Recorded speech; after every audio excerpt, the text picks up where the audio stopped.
Halo para kawargian Sayaga semua, senang sekali bisa berjumpa lagi dengan para kawargian Sayaga di video podcast Sayaga Hipnoterapi. Seperti biasa kali ini saya tidak sendiri, saya ditemani oleh rekan saya seorang psikolog, Ibu Widi. Gimana kabar Ibu Widi? Baik dok, Oke, sehat-sehat Bu? untuk saat sekarang ini sehat, mudah-mudahan selanjutnya juga tetap sehat dok. Tetap sehat terus ya, oke. Nah Bu Widi, jadi saya ingin cerita dulu nih ya, bahwa di zaman sekarang ini banyak sekali orang yang senengnya tuh curhat ya. Oh iya. Nah, beberapa waktu lalu atau pada beberapa episode sebelumnya kan kita sudah pernah membahas ya bahwa curhat itu juga berbahaya, Ya terutama betul. bagi orang yang curhat karena ini membuat dia jadi malah tidak selesai-selesai masalahnya, ya kan? Nah, bagi para kawargian yang penasaran ya silakan nanti saksikan ya di episode saya Gaya Hipnoterapi video podcast sebelumnya. Tapi yang mau saya tanyakan sekarang di Bu Widi, ternyata untuk orang yang dicurhatin ini sering cerita juga, kok saya lama-lama capek ya gitu ya.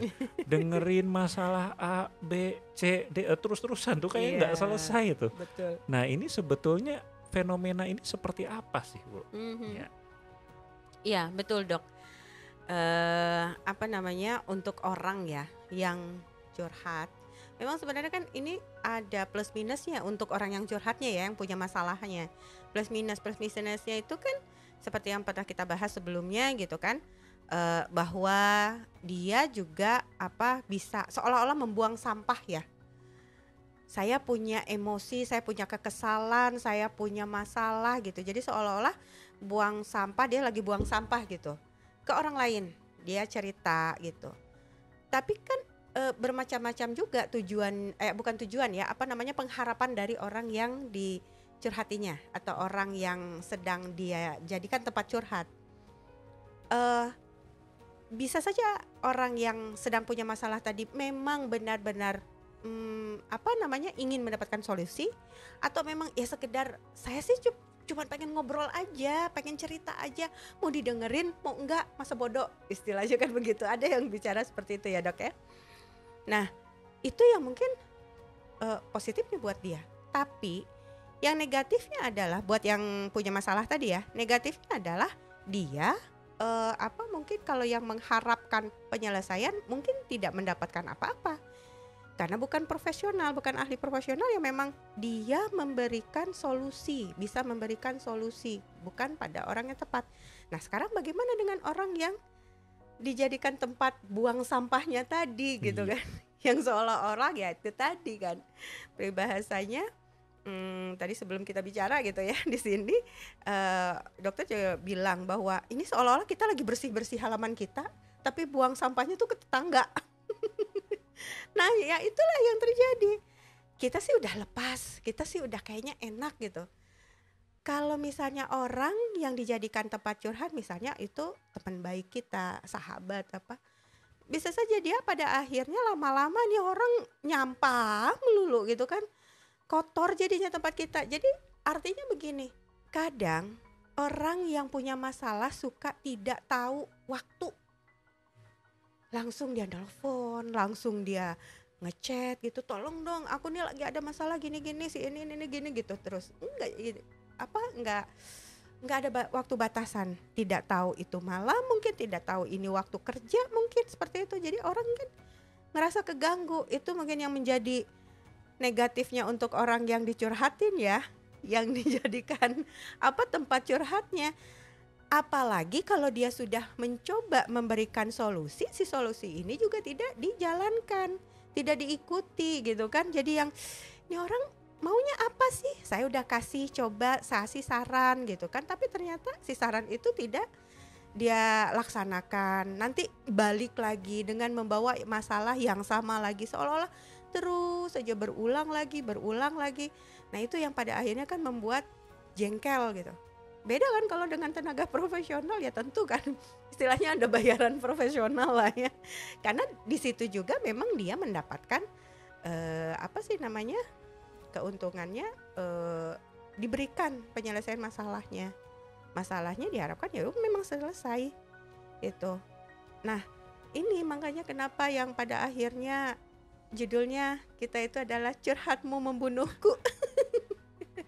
Iya, nah Itu dok. jadi seperti itu ya para kawargian saya semua, ya seperti yang tadi saya sampaikan bahwa sebelumnya kita pernah membahas ada orang yang tidak bisa kita bantu ya. Betul. Ya salah satu ciri-cirinya memang sering curhat, tapi lebih lengkapnya silakan nanti tonton sendiri. Iya. Nah yang jadi masalah ketika ketemu dengan orang-orang seperti ini ya tadi, yang seperti disampaikan Bu Widi, ilustrasinya seperti orang ini bawa sampah dibuang ke tadi ya tempat curhatnya atau ke rumah orang lain.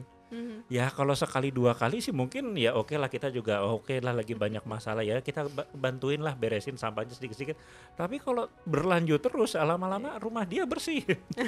Dasar kenapa sampahnya di kita semua. Betul. Kan jadi kan rumah kita kotor, jadi sumber penyakit dan lainnya. Nah ini yang menyebabkan ya tadi seolah-olah jadi curhatan-curhatan dia membunuh kita, dalam artian seolah-olah kenapa saya jadi kayaknya banyak masalah juga ya. Nah ini yang menarik nih yang kita mau mungkin Bu Widi juga bisa beri penjelasan.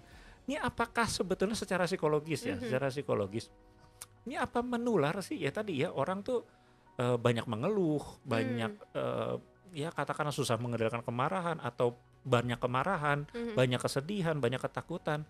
Terus dia nih sering nih cerita-cerita ke orang segala macam. Itu apakah secara psikologis itu juga bisa mempengaruhi kita yang normal yang tadinya dijadiin tempat curhat? Ini apakah juga jadi bisa ikut-ikutan ke bawah modelnya jadi begitu atau gimana, Bu?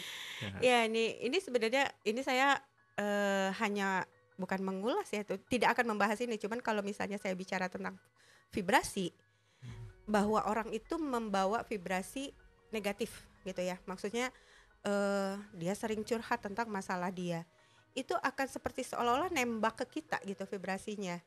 Jadi kalau dibilang itu akan menular, sebenarnya ini bukan menular seperti penyakit ya, tapi seolah-olah kok kita jadi ikut kena masalah, bisa saja kena masalah dia langsung atau masalah yang lain.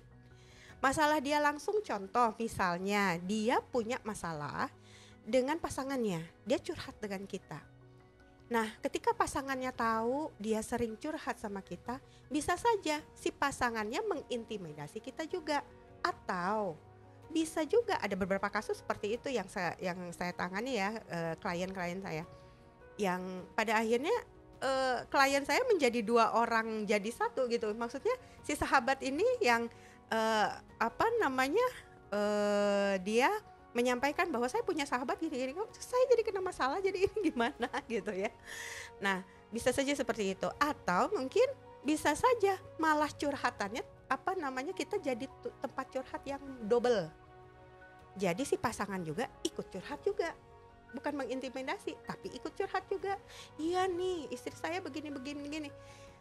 Istrinya juga iya nih gitu kan, suami saya yang begini. Ya kalau misalnya tadi kembali lagi untuk tenaga profesional, ya memang kalau itu diperlukan, karena kita ada yang couple counseling juga, itu bagus. Tapi kalau misalnya teman yang jadi korban bukan jadi couple counseling jadinya.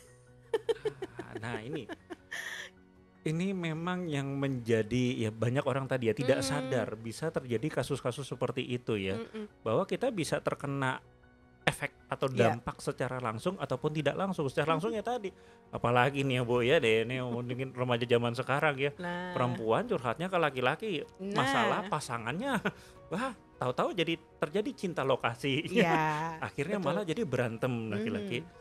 Atau ya mungkin ini juga saya pernah mendengar sih, gampangnya sih mungkin secara sederhananya, pikiran kita kan tidak bisa membedakan ya.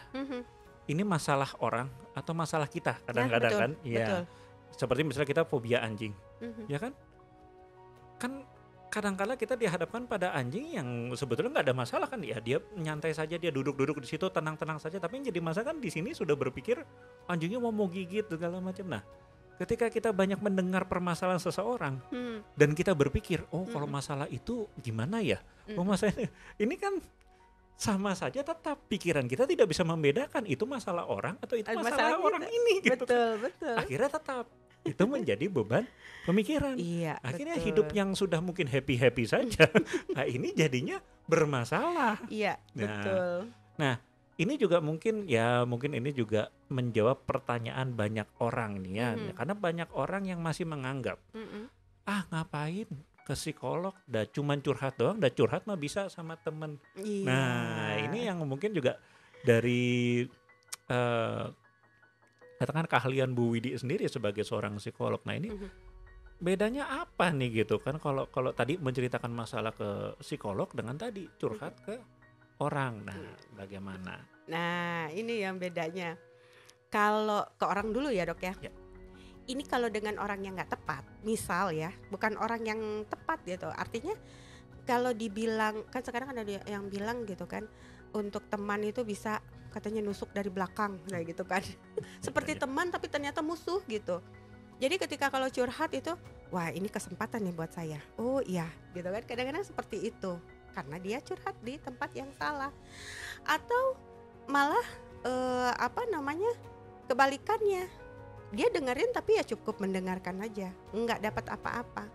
Tapi kalau misalnya dengan ahlinya, psikolog atau mungkin ya boleh dengan psikiater atau siapapun gitu ya, memang tenaga profesional, orang lain atau klien yang curhat pada saya, cerita permasalahannya, itu kita tuh sebagai psikolog bukan hanya mendengarkan, tapi sambil mikir kan. Sambil mikir, oh iya oke, dia punya masalah ini, berarti ini kira-kira masalahnya akarnya dari mana ya.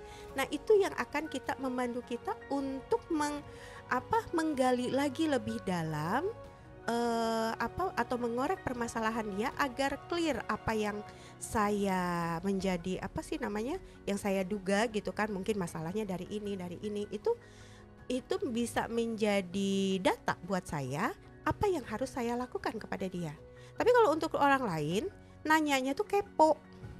Lebih ke kepo, bukan lebih ke arah dia, saya ingin bantu dia menyelesaikan masalah dia gitu. Nah itu yang terjadi, makanya kalau untuk ke tenaga profesional, kenapa suka ada yang bilang, ngobrol aja kok bayarannya mahal banget sih, sejam aja udah sekian, 2 jam apalagi gitu kan. Itu padahal ngobrol, ya kita kan ngobrol bukan hanya mendengarkan saja ya, itu sambil berpikir loh.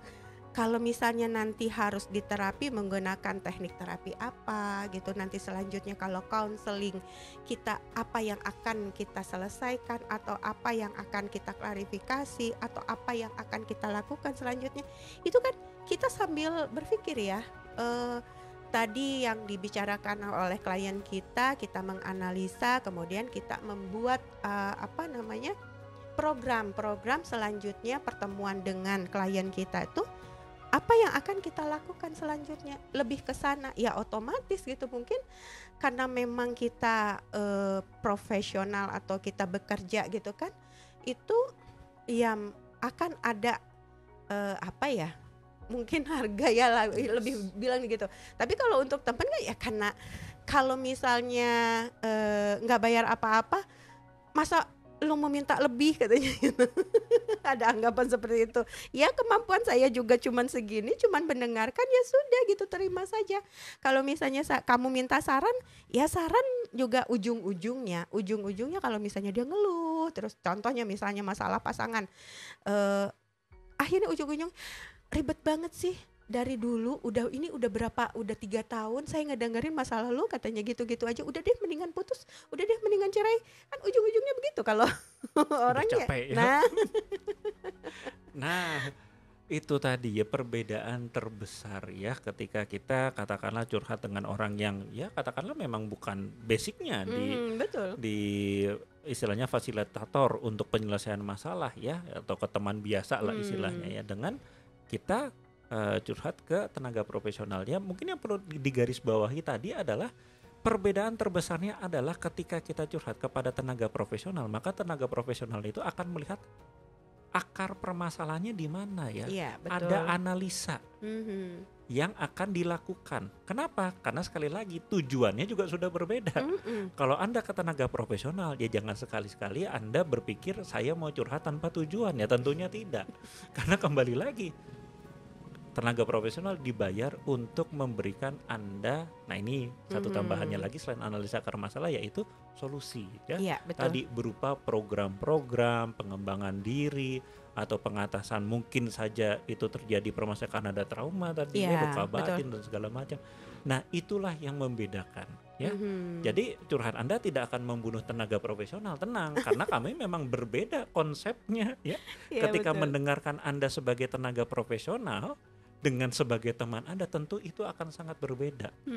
Nah, makanya ya itulah yang membedakan antara curhat dengan teman biasa yang berarti Anda hanya sekedar buang sampah ke teman Anda dengan ke tenaga profesional yang memang ya, kalaupun Anda buang sampah, memang kami ahli untuk mengolah sampah tersebut, ya, bisa di recycle, reuse, Oke, dan sebagai penutup, nah ini kira-kira apa pesan Bu Widi untuk orang, ya mau orang yang curhat atau orang yang katakanlah tadi sering dicurhatin, nah terutama untuk orang yang sering dicurhatin ya untuk saat ini, ya apa nih pesannya? Pesannya adalah gini, ketika Anda gitu ya mendapatkan atau misalnya ada teman yang sering curhat dan memang dirasa masalahnya cukup berat, atau misalnya dirasa memang tidak bisa membantu banyak kepada teman Anda, segera berikan saran, ya, bahwa ini bukan ranah saya tidak bisa memberikan membantu menyelesaikan masalah gitu kan. Jadi ada orang lain, misalnya mungkin siapa tahu yang dicurhati itu mungkin ada kenalan tenaga profesional atau siapapun gitu ya. Saya punya teman atau mungkin saya punya kenalan seorang tenaga ahli profesional seperti psikolog atau psikiater atau hipnoterapis, siapapun itu gitu kan, yang mungkin bisa membantu masalah kamu gitu kan. Kita sampaikan itu aja, sudah cukup gitu. Tapi kalau misalnya masih ngeyel, ya cukup kita harus bisa mengatakan tidak, agar memang kita tidak merasa seperti terganggu atau terbebani. Bukan kita tidak punya empati ya, tapi daripada dia capek-capek curhat ke kita, dan kita juga tidak bisa membantu apa-apa. Padahal dia yang kita lihat menurut kacamata kita gitu, misalnya sepertinya dia memang butuh untuk masalahnya diselesaikan. Itu, Dok. Nah, itu. Ya, kalau dalam bahasa saya sebagai orang yang dicurhatin, kadang-kala kita juga harus lihat orang ini sedang kena masalah atau sedang buat masalah. Buat masalah itu ya cenderung ya tadi. Perasaan dari dulu masalahnya itu aja, berarti kan diproduksi terus. Berarti betul. Sebetulnya masalah ini ada peran dia yang harus diselesaikan juga. Nah, itulah tanda-tanda bahwa dia butuh tenaga profesional. Tapi ya itu tadi, ya kalau katakan wah dia lagi kena masalah musibah sebelum-sebelumnya nggak ada, ya itu mungkin bisa kita pertimbangkan ya betul. Untuk kalau baru ya namanya juga lagi musibah, siapa yang bisa tahu gitu kan. Tapi tadi batas-batasnya sudah disampaikan oleh Bu Widi. Oke, luar biasa sekali Bu Widi atas pertemuannya kali ini. Jadi inilah fenomena yang banyak terjadi di masyarakat. Mudah-mudahan video ini bisa membantu Anda untuk mengenali lebih lanjut seperti apa orang yang bisa Anda bantu dan orang yang tidak bisa Anda bantu. Dan kalau Anda dalam situasi seperti ini, jawabannya sudah ada di video tadi, ya. Baik, jadi demikian. Kalau ada komentar, saran, ataupun mungkin ide-ide untuk apa yang ingin dibahas dalam video-video selanjutnya, silakan kirim di kolom komentar ya. Kemudian jangan lupa juga ikuti media sosial kami di Sayaga Hipnoterapi Bandung, ada di Instagram dan di YouTube-nya.